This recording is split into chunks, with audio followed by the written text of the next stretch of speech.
বিরতির পর স্বাগত। খয়েরপুর স্থানীয় এলাকা কমিটির উদ্যোগে বিভিন্ন দাবি দাওয়াকে সামনে রেখে দেখা গেছে সার্কিট হাউসের সামনে গান্ধী মূর্তির পাদদেশে বিক্ষোভ প্রদর্শন করতে। তাদের দাবিগুলি ছিল 4টি ভিলেজ কমিটিকে পুরাতন আগরতলা আরডি ব্লক থেকে সরিয়ে কাছাকাছি বেলবাড়ি আরডি ব্লক অন্তর্ভুক্ত করতে হবে।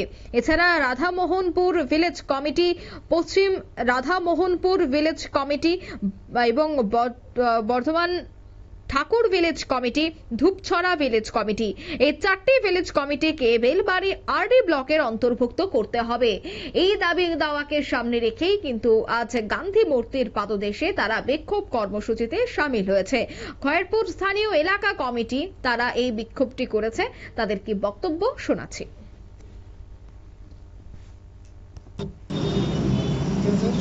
সবাইকে অবশ্যই শুভ বাংলা শুভেচ্ছা জানাচ্ছি।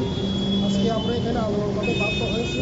এই আন্দোলনগুলো জাতি বিরোধী বা জাতিগত আন্দোলন নয়, আমাদের নিজের দাবি আদায়ের জন্য আমরা আন্দোলন করতে বাধ্য হয়েছি।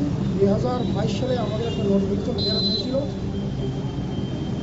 গোলাঘাট ব্লকের আন্ডারে, কৃষি গভর্নমেন্টের আন্ডারে যে বিষয় আছে গোলাঘাট ব্লকের আন্ডারে, সেই বিষয়গুলো যাতে নিয়ারেস্ট এসটি ব্লকের আন্ডারে অন্তর্ভুক্ত হয় সেটার জন্য আমরা আন্দোলন করছিলাম।